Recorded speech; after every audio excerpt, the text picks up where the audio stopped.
안녕하세요, 시우입니다. 제가 사회초년생이 되고 나서 비정규직으로 받았던 첫 월급은 170만원이었는데요. 출장비나 이런저런 명목으로 조금씩 더 나오는 돈을 합치면 한 달에 170에서 200만원 정도였습니다. 이런 제가 26살에 1억을 모으게 되었는데요. 1억을 어떻게 모았는지 얘기를 해보려고 합니다. 첫 번째, 재무 목표 세우기인데요. 세 가지를 생각을 하시면 됩니다. 언제, 얼마나, 어떻게. 언제는 언제까지 목표를 달성을 해야 되는지, 얼마나는 그러면 한 달에 얼마나 저축을 해야 되는지, 어떻게는 그럼 어떻게 저축을 해야 되는지. 1억을 모으는 목표를 설정을 했어요. 그럼 언제? 3년 안에 목표를 달성한다.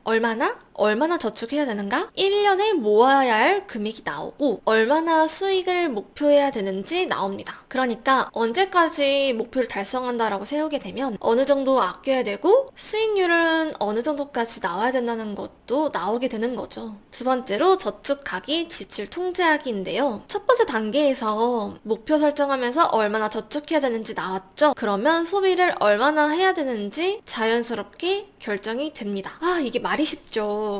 어떻게 하냐고요? 이제 첫 번째로 가계부를 쓰는 건데요. 고정 지출이랑 변동 지출을 나누는 거예요. 매달 숨만 쉬어도 나가는 고정 지출들이 있잖아요. 그런 고정 지출들을 줄일 수 있는지 생각을 해보고 변동 지출은 최대한 줄일 수 있도록 노력을 하는 건데요. 예를 들어서 고정 지출 중에 통신비 많이 나온다. 그러면은 통신사를 알뜰폰으로 바꿔가지고 통신 비용을 좀 줄일 수 있겠죠? 교통비, 택시를 타지 않고 대중교통을 이용을 하면 이것도 줄일 수 있어요. 식비 많이 나오면 배달 어플 줄이면 줄일 수 있어요. 변동 지출 중에 이 커피 가격 무시 못 하거든요. 커피는 줄이고 먹고 싶으면 집에서 싸가는 방법도 있거든요. 꽃민비가 많이 나온다? 그러면은 옷이랑 화장품 이런 것들을 가성비 있는 것으로 사거나 줄이는 겁니다. 그리고 살 때 왜 사는지 생각을 하시면 좋을 것 같아요. 남과 비교하면서 사는 거를 경계하세요. 주변에서 다 사니까 사는 건 아닌지, 정말 내가 필요해서 사는 건지 다시 한번 생각을 하는 겁니다. 지출에서 얻는 행복은 휘발성이라서 빠르게 사라집니다.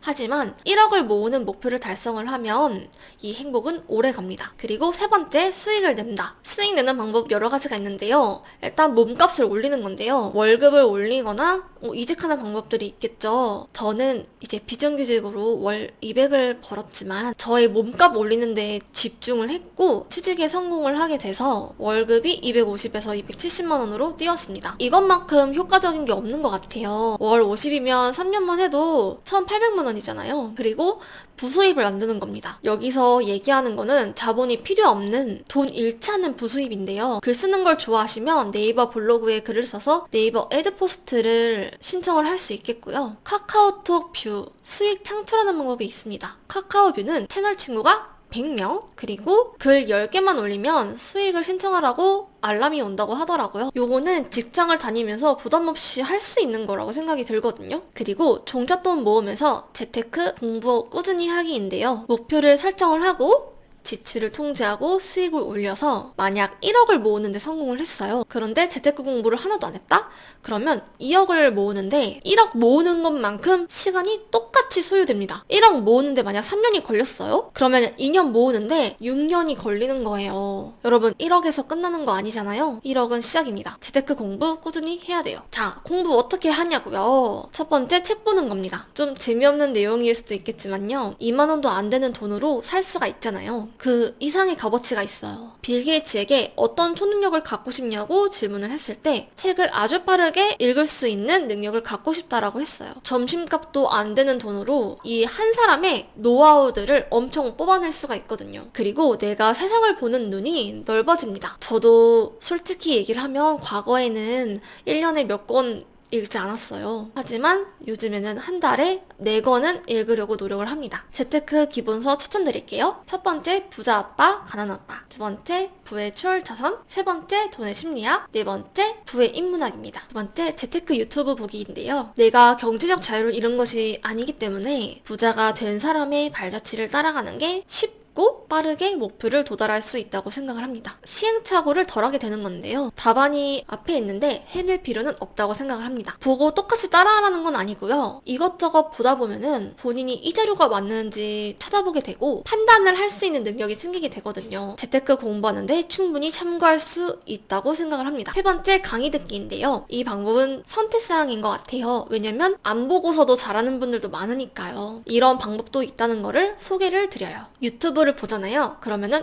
이분과 나랑 좀 잘 맞을 것 같다. 이분 인사이트가 되게 넓으시고 이분한테 배우고 싶다 라는 생각이 들 수도 있거든요. 그러면 이분께서 혹시나 진행하고 계신 강의가 있는지 한번 찾아보는 거예요. 다섯 번째, 주변 환경 바꾸기입니다. 이렇게 돈 안 쓰려고 하고 수입을 늘리려고 해도 주변에서 이렇게 얘기하는 사람이 있으면 힘이 들 수밖에 없거든요. 그렇게 해서 돈 안 써도 티끌 모아서 티끌이다. 돈 안 써도 달라지는 거 없다. 궁상 맞다. 수입 그거 해봤자 몇만 원 안 된다. 치킨 몇 마리면 끝난다. 이렇게 얘기하시는 분들이 주변에 있으면은 열심히 하려고 해도 쉽게 지치는 건 어쩔 수 없더라고요. 세상엔 하는 사람과 안 하는 사람이 있어요. 제 주변을 하는 사람으로 바꾸세요. 저도 그런 분들이 주변에 있었거든요. 안 하시는 분들. 하지만 굴하지 않았고 저와 비슷한 사람을 만났고 그래서 힘을 낼 수가 있었고 수입을 늘리고 지출을 줄이게 되면서 한 달에 100만 원 이상의 차이를 낼 수 있었어요. 종잣돈 모으기 쉽지 않아요. 하지만 실패는 방법은 아니라고 생각을 합니다. 그리고 나를 더 단단하게 해줍니다. 이런 얘기를 하는 분이 있어요. 왜 이렇게 어릴 때부터 아껴요? 어릴 때 이쁜 거 입어야 이쁘고 어릴 때 경험을 할 수 있는 것들이 있다. 틀린 말은 아니라고 생각을 합니다. 이렇게 사는 것도 저는 존중을 해요. 하지만 쓸 이유를 찾으면 이 세상에 안 쓸 거 없고 안 살 거 없다고 생각을 합니다. 이렇게 살면 재테크에 멀어지게 된다는 거를 충분히 인지하고 있어야 될 것 같아요. 그리고 나중에 결과에 대한 책임을 질 수 있으면 됩니다. 저는 이렇게 얘기하고 싶어요. 통장에 돈이 모이는 뿌듯함, 적금 만기가 되어서 이자 받는 뿌듯함, 1억을 모으고 나서 해냈다. 이런 뿌듯함은 그 어떤 소비의 기쁨보다 클 것이라고 자신 있게 얘기할 수 있습니다. 여러분의 1억 모으기, 목돈 모으기 목표를 응원합니다. 이번 영상이 도움이 되셨다면 구독, 좋아요 부탁드리고요. 다음 영상으로 찾아뵙겠습니다.